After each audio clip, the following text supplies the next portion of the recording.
Nselmilkom, nilqakom għal podcast Imbierek min jisma' u llum se niddiskutu tema sabiħa u importanti. Il-wedi talla. Il-wedi talla tul l-iskrittura insibuhom mifruxin fejn għandna ħafna li huma ġa saru kif ukoll oħrajn li qed isiru. U ħajkonna llum fuq il-panel tagħna mistednin Pastor Paul Mizzi u Joseph Mizzi fejn se niddiskutu dawn il-wedi. Wedi talla li ħallihomna bħala xi ħaġa sabiħa li minnhom saru diġà kif anke rajna mill-miġja tal-Messija kif ukoll oħrajn li qed iridu jsiru.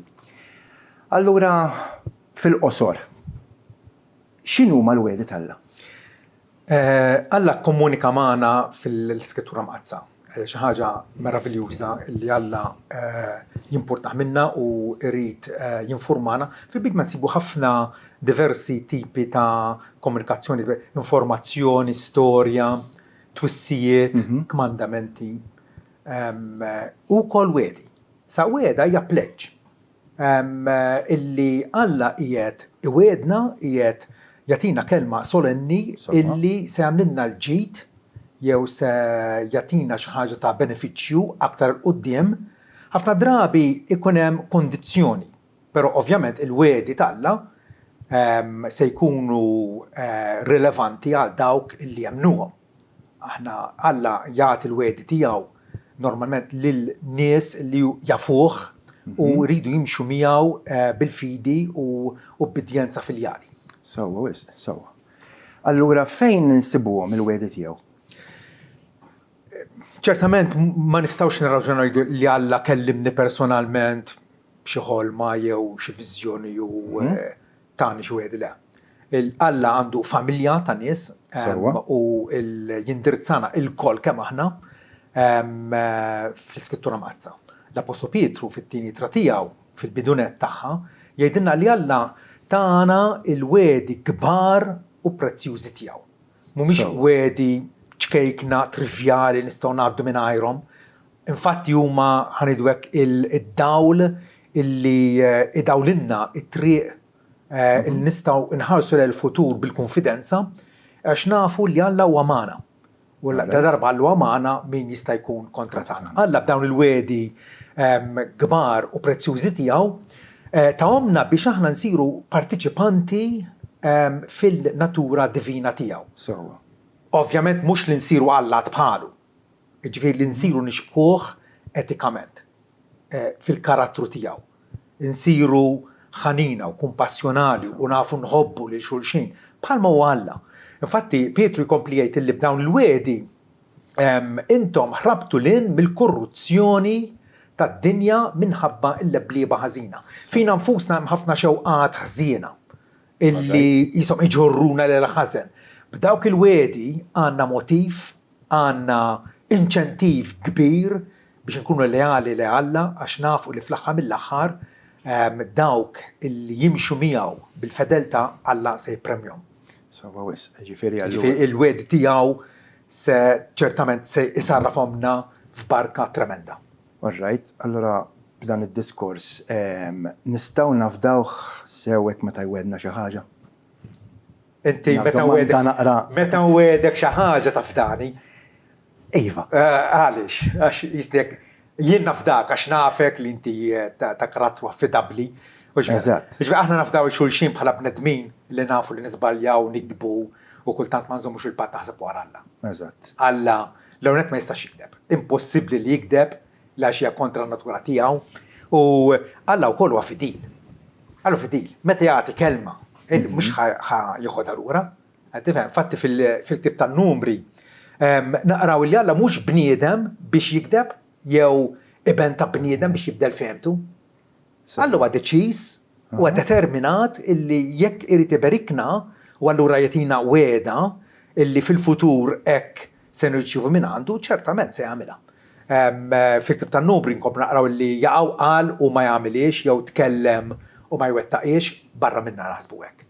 Alla jonora l-patt tiegħu, Alla qiegħed jitratta magħna bħala membri fil-familja tiegħu u missiena smewwieti illi jagħti għod tajb lil uliedu. Mhux biss preżentament imma wkoll allura bil-wedi tiegħu anke fil-futur. Meta jien nżid kelma, bażikament aħna fil-ħajja tagħna ta' kuljum, aħna nimxu fuq dak il-premessa li aħna nafdaw li xulxin nagħmlu wedi, tafdani, fatti jekk taħseb ftit weda fi żwieġ pereżempju, jekk xtrajt dar, hemm kuntratt wet li jiena ħanbih ċertu ammont u ħanieħu dan, u mbagħad ikun hemm il-kitba jien naf ma' tfal tagħna, aħna nkollu nagħmluhom il-wediet u ġeneralment inżommuhom. Imma kultant ma nżommuhomx. U r-raġuni tkun mhux għax minħabba xi ħsieb ħażin minn naħa tiegħi, mhux għax irid inkun giddieb magħhom, imma sempliċement jiena bniedem għada wetthom li għada ħanoħodhom ta' qali pereżempju u għada jisbaħ mal-temp u ma mmorrux. Mbagħad it-tfal jiġu jgħidulek, pa inti għattinna li ħammorrux mhux se mmorru, jew nisbaħ buġieħ ta' ras kbira jew marit. Ġifieri kultant il-weda ma nżommuhomx għaliex ikun hemm il-qerq fin-nofs u l-bniedem u li hu. Imma wkoll għax aħna limitati. Imma dan ma joħodx għal Alla. Alla huwa ġust, Alla huwa veru u Alla huwa omnipotenti, ġifieri dak li jwieqed għandu wkoll is-seta' Alla mhux se jkun sorpriż li għada jqum il-maltemp, u Alla li qed joħloq l-istorja. Allura iva nistgħu nkunu ċerti li dak li jwieqed Alla, aħna nafdaw li xulxin wis iktar nafdaw lil Alla li huwa kemm ġust kif ukoll omnipotenti. Naħseb anke fil-mixja Kristjana kulħadd jesperjenza livell qawwi ta' fiduċja f'Alla, anke t-tul kif jimxi kif Alla mexa magħna, il-konverżjoni tagħna stess, nafu biżżejjed li ma tiġix. Sempliċement bis-saħħa tagħna matul li hemm it-turi tal-Ispirtu Santu li jkun qed tikkonvertik u jurik l-imħabba tal l-fiduċja. Allora mill-iskrittura kollha nafu li hemm ħafna wedi mifruxin. X'inhi l-ewwel waħda li nsibu fil-Bibja kollha? Il-ġraj umana nafu li Alla ħalaq il-Adam u Eva u minnu allura r-razza umana kollha. Nafu x'ġara li fil-ġnien tal-Eden il-xitan qarraq bl ġenituri tagħna u daħal id-dnub fis-sovranità tiegħu Alla kien jaf li l-dnub se iħarbat ir-razza umana aħna nies li imwaqqgħin fid-dnub u allura Alla fil-dakinhar stess meta s-serb qarraq b'Eva Alla ikellem is-serb u jgħidlu li se qiegħed għadwa jew avversità bejnek u l-mara u bejn nislek u nisilha. U se jisħaqlek rasek u int se tolqotlu arqubu. Alla qiegħed ibassar illi kellu jibgħat Salvatur imwieled minn mara, Ġesu Kristu. Illi għalkemm se jweġġa' biex infatti Ġesu kien mistuf fuq is-salib, però fil-konflitt tiegħu max-xitan se jelbu u se jillibera lil-niesu minn taħt il-tirranija tax-xitan. Dik hija l-ewwel wiegħda aħna nsejħulha l-proto-Vanġelu, l-ewwel tabbira tal-Vanġelu, illi minnha allura mbagħad ikompli jiżvolġu l-wiegħdi l-oħra kollha. Għalet fil-fatt għandek isek reżumi tajjeb daħħal ħaġa. Ma għandek kollox jisu għadu żerrija. Sewwa, għadu kollox fil-dak tiegħu. Allura il-wiegħda prinċipali tal-Alla lill-Patriark Abraham x'kienet eżatt? Sewwa, mbagħad ovvjament Abraham ġie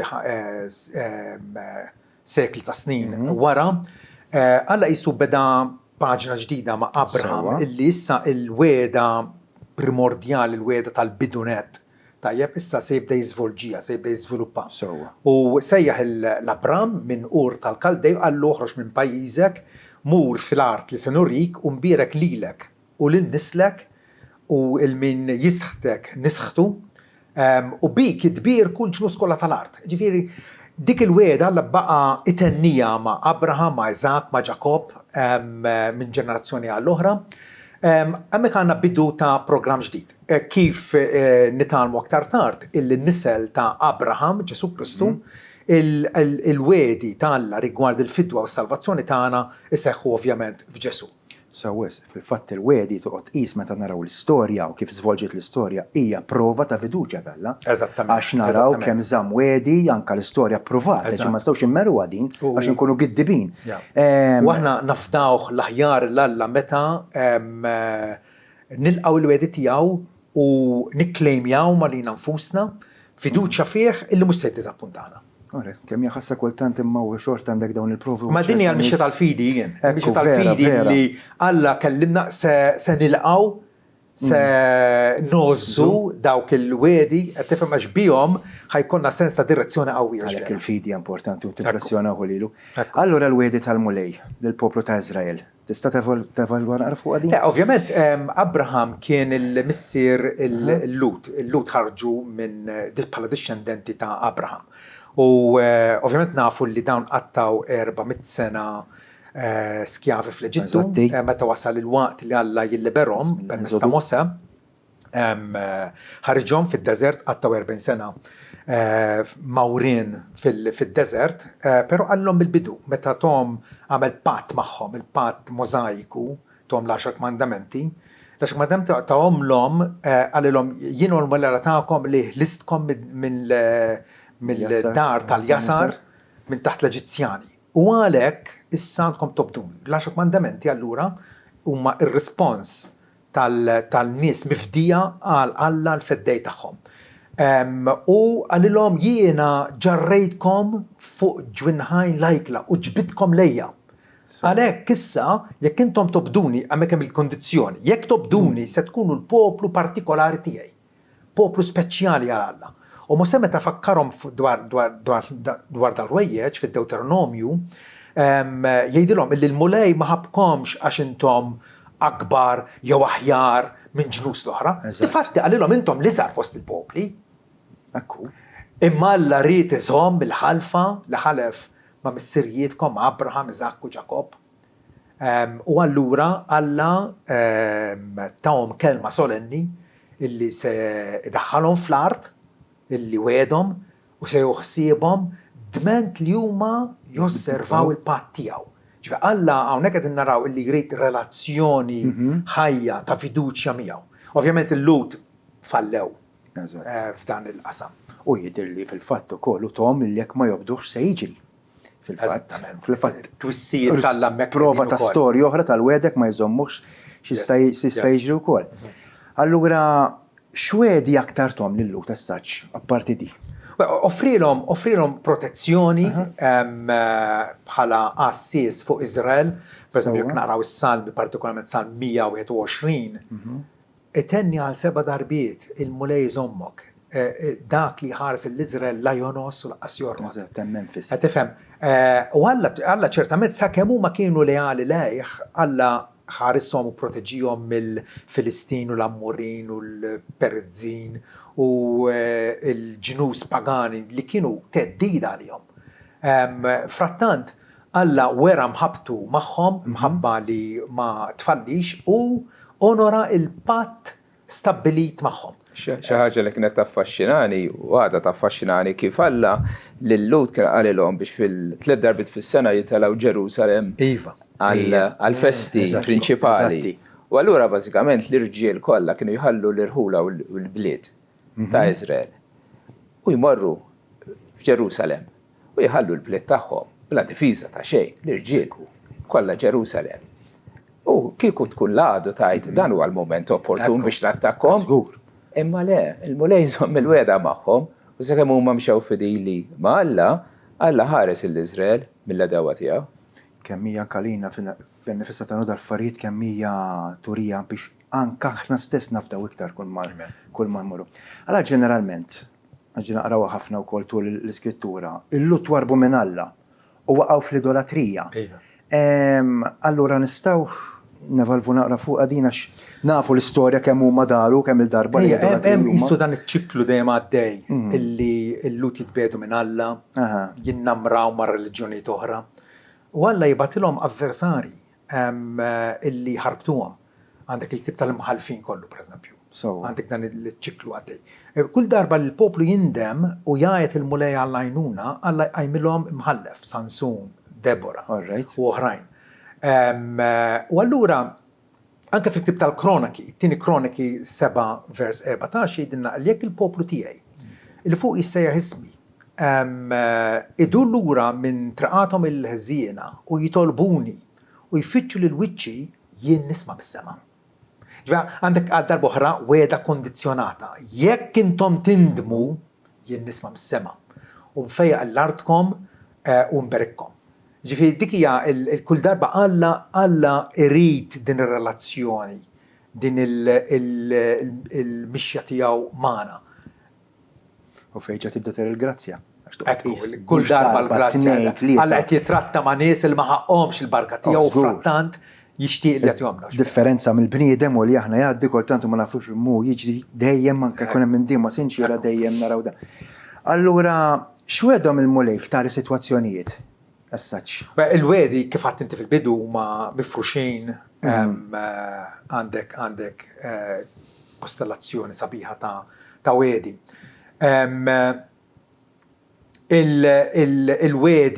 Il-wedi Alla Alla kif baqa fil-fedeltà tiegħu jittratta mal-Lut, bagħtilhom il-profeti biex anke wissuhom, jinkoraġġuhom. Anke fl-eżilju għalilhom li jekk intom issejħu jekk intom tfittxuni u ssejħu jekk intom tfittxu l-wiċċi u ssejħu lili jien nismakom. Allura hemm xi wedi oħra li tixtieq issemmi forsi ma nafx mit-Testament il-Qadim. Ara, Alla jtiberikna, ma ngħidu iberikna ġifieri. Alla jrid il-ħajja tagħna tkun ta' kwalità, ħajja ferħana, ħajja ħinja fih. Jekk pereżempju taqra Salm 1. Sewwa.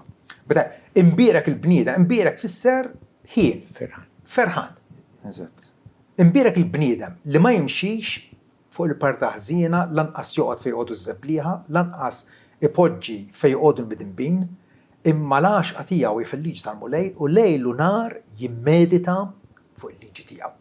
U jkun bħal siġra mħawla din ix-xjat tal-ilma. Ġifieri qed jagħtina stampa tremenda stampa stupenda ta' barka jekk aħna nintrabtu miegħu fuq bidjenza filjari u bidjenza bħala uliedu illi ħan nirrispondu għall-abbondanza tal-barka tiegħu tajjeb ħan nirrispondu b'dik l-ubbidjenza il għaliex nafu li fl-aħħar mill-aħħar din hija għal ġid tagħna. Kissja ta' ferħtu qisu. Weda oħra għażiża fit-Testament il-Qadim meta Alla wieħed il-poplu tiegħu anke fid-diżubbidjenza tagħhom li jekk intom tfittxuni u ssibuni meta tfittxuni b'qalbkom kollha.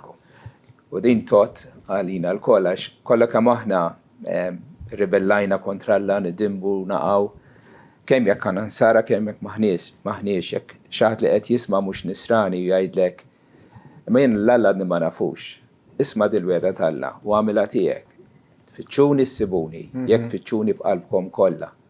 L-istess jekk aħna jien bħala nisrani nidneb u nitbiegħat minn Alla, hemm din il-weda sabiħa li nista' nerġa' lura li naf li Alla ħajilqani. Tfittxuni ssibuni, jekk tfittxuni b'qalbkom kollha. Infatti il-weda li qed tfakkarni ġovija li jekk aħna nistqarru d-nubietna u fidilu ġust biex ħafrina d-nubietna. U jinnaddafna minn kull ħażen. Dik hija weda tremenda li Alla lest li jirrestawra ir-relazzjoni tagħna miegħu kontinwament. Taħseb tirrifletti meta Ġesu, meta Pietru qal lil Ġesu kemm il-darba rdu naħfru fiha din. Meta qalu mhux għal 7 darbiet imma 77 darba. Ekku. Id-domanda li miss naħseb se titbismu. Allura x'inhi l-iprem weda li nsibu fit-Testament il-ġdid? Meta nitlu fit-Testament il-ġdid, ovvjament ħanitlu fażi ġdida. Hawnhekk għandna il-quċċata tar-rivelazzjoni tal-Alla. Ġesu Kristu, il-Libben Etern tal-Alla, der fostna, ħadem il-fidwa, batina l-Spiritu Santu, u hawnhekk allura l-aħjar li għandu Alla għalina sakemm għadna f'did-dinja huwa disponibbli għalina. Il-weda, l-iprem weda hija illi dawk kollha li jemnu din il-bxara tajba dwar Ġesu Kristu li jgħix ħajja perfetta miet mewta minn flok in-naċ tiegħu, ir-rajt tajb jagħti ħajtu għan-naċ tiegħu. Tajjeb, jekk aħna nilqgħu din ir-rikonċiljazzjoni li Kristu ħadem fuq is-salib, il-dubit tagħna jkunu maħfura. Il-weda hija marbuta mal-Vanġelu. Il-Vanġelu qed iwiedna illi min jemmen u jitgħamel ikun salvat, minn ma jemmenx ikun kundannat. Bħalma għandek weda għandek teddida. Tinnota min jemmen u jitgħamel ikun salvat, weda. Minn ma jemmenx ikun kundannat. U allura il-weda hija li daw kollha li jafdaw fibnu Alla tana id-don indescrivibli tiegħu, lotja li ma titfissirx bil-kliem, ibnu stess. Fih miġbura il-teżor kollha tal-erf, tat-tarif, kull ħaġa li għandna bżonn għas-saħħa spiritwali tagħna tinsab f'Ġesu Kristu. U allura jekk aħna nilqgħu bil-fidi, Alla jagħmilna uliedu, jintroduċina fil-familja tiegħu, ħabbibna miegħu, nesperjenzaw il-paċi miegħu, billi aħna ġustifikati bil-fidi għajdinna, għandna isliem ma' Alla permezz ta' Sidna Ġesu Kristu. Ġesu għala b'mod sempliċi, min jemmen fija għandu l-ħajja ta' dejjem. Dik hija weda tremenda u xvera. Ġwanni kapitlu 3 vers 16 vers li jafu tista' tajt kulħadd. Alla ħabb id-dinja li taliben il-waħdini tiegħu biex kull min jemmen fih dik hija l-kundizzjoni ma jintilifx. Iżda jkollu l-ħajja ta' dejjem. Hija weda sabiħa ikun għajb kbir għal bniedem li jismaħħa u ma jagħtix kasa. Għax jekk m'għandekx il-Kristu, int se tintilef. Int il-ħajja tiegħek se tispiċċa fl-infern. Fil-waqt għal dawk li jemmnu għandhom il-ħajja ta' dejjem minn issa jibdew igawdu il-fer ta' relazzjoni ta' mħabba ma' Alla illi wera l-mħabba tiegħu permezz ta' ibnu imdendel mal-għoda tas-salib. Fil-fatt tidher il-climax tal-weda f'Ġesu Kristu. Għandek il-wedi kollha jippuntaw lejh it-Testament l-Antik meta kien fostna. Jidher il-climax tal-wedi li Alla tefa' fuqu. Allura fuq dit-tema allura x'nistgħu ngħidu li x'huwiet aktar Alla lill-uliedu partikolari? Aħna ġifieri għaddejna hawnhekk issa d-dinja mixja ta' fidi. U nafu li l-Bibja tagħmilha ċara li id-dixxipli ta' Ġesu mhux se jkollhom ifhimni kollox miexi fuq ir-rubini. Qegħdin f'dinja li hija opposta għal Alla u l-afflizzjoni u persekuzzjoni u t-taħbit se jkunu parti maġuna fil-ħajja tagħna. Frattant Alla jtina weda illi tant hija fantastika illi għal dawk li ħobbuh Alla jaħdem kollox għal ġid tagħhom, għal dawk li huma imsejħin skont lan tiegħu, lan tajjeb tiegħu ta' salvazzjoni eterna, kull ma jiġrilna negattiv fajnejna jew pożittiv, Alla jaħdmu għal ġid tagħna. Rumani 8 vers 28. Dik hija weda illi iddaw lilna triq ġvera li tatina tama li ma nattawx qalbna għax nafu illi kwalunkwe ħaġa li tiġrina fi kwalunkwe ċirkostanza li nsibu ruħna fija, Alla jaf x'inhu jagħmel u se jaqlibha eventwalment finalment għal ġid tagħna. Din il-weda hija mill-isbaħ altru tajda issa li kollox. Kollox mhix sew fil-ħajja tiegħi, forsi tiegħek ukoll. Meta però ikun id-dlam u meta ikun il-maltemp, kull ma jibqalek hija il-weda illi inti lill-Alla tajdu isma' jien m'nix nifhem kif dan huwa l-ġid tiegħi. Għaliex il-mart l-uġieħ id-batija n-niket li għandi jien qed inħossu. Imma jiena xorta nafda fik illi anke minn dan inti se toħroġ it-tajjeb illi dan jiena nafdak li inti Alla ta' min toqgħod fuqu u fuq kelmtek b'xi mod jew ieħor għalkemm m'inhiex nifhem xejn x'inhu jiġri naf illi qed taħdem għal ġid u anke fid-dlam mulej jiena nafda fik. Għax hemmhekk sabiħ li tafda f'Alla meta huwa dlam, għax meta kollox huwa dawl, faċli tafda meta jkun id-dlam mulej jiena nżomm il-weta tiegħek li inti wetni li kollox jaħdem għal ġid, anke dan niket, dan l-inkwiet li għaddej minnu. Fil-fatt, tista' tkompli tajt meta nkunu f'dawn is-sitwazzjonijiet niftakru meta Ġesu stess għalilna u nibqa' magħkom sal-aħħar ta' żminijiet. Qatt mhux se jitlaqna u dejjem jibqa' magħnu. Allura meta nisimgħu anke mhux bil-fors fil-qari biss anke nismgħuha minn ħadd ieħor meta ngħidu Alla jwedna li jagħtina s-saħħa, r-risq, ir-rikkezzi, din il-ħaġa dejjem bla falliment jew għandha xi tip ta' fallimenti fiha nifisha. Ifhimni llum popolar ħafna għana segulu l-Vanġila tal-prosperità illi bħalli kieku Alla obbligat illi jagħmlek sinjur, jagħmlek b'saħħtek u jagħtik kull suċċess. Le. So, Dan huwa Vanġelu fals, ħanitkellmu saċar. Ħafna mill-qaddisin talla soffrew il-ħabs, soffrew il-ħajja marradija, għattifem ġifieri bil-gżut. Li wedna Ġesu Kristu f'Mattew 6 hija li fitxu l-ewwel is-salta talla u l-ġustizzja tiegħu. Ġifieri ngħixu ġustament qudiemu. U dan l-weġ kollha fil-kuntest qed jitkellem dwar ikel u l-biss, ġifieri in-neċessità tal-ħajja. Dawn l-affarijiet kollha jiżdidulkom.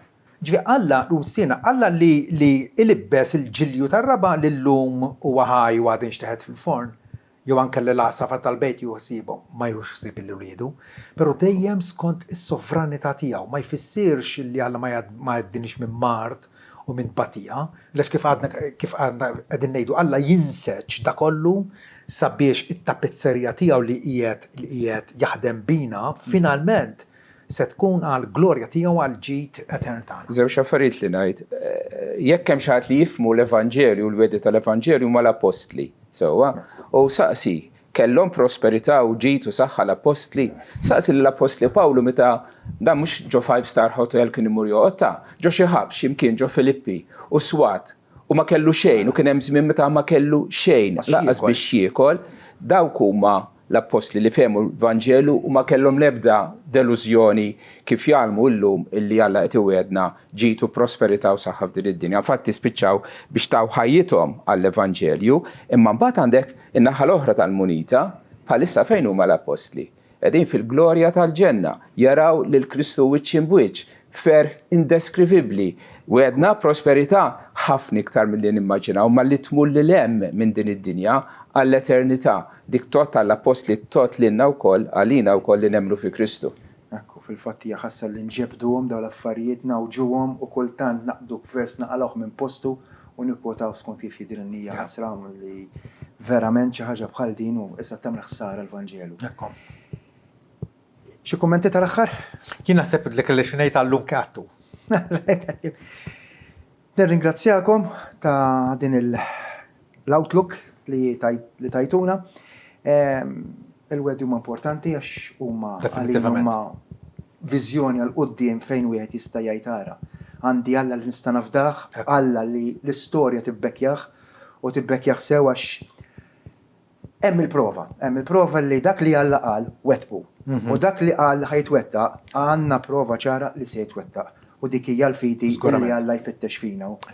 Nispera li kien ukoll għalikom ta' kostruzzjoni spirituali ħan sejħelek illi dawn il-wedi jagħtuna kuraġġ. Nirringrazzjakom għal darb'oħra jien Grek kif ukoll nirringrazzjak Pastor Paul, Joe Mizzi.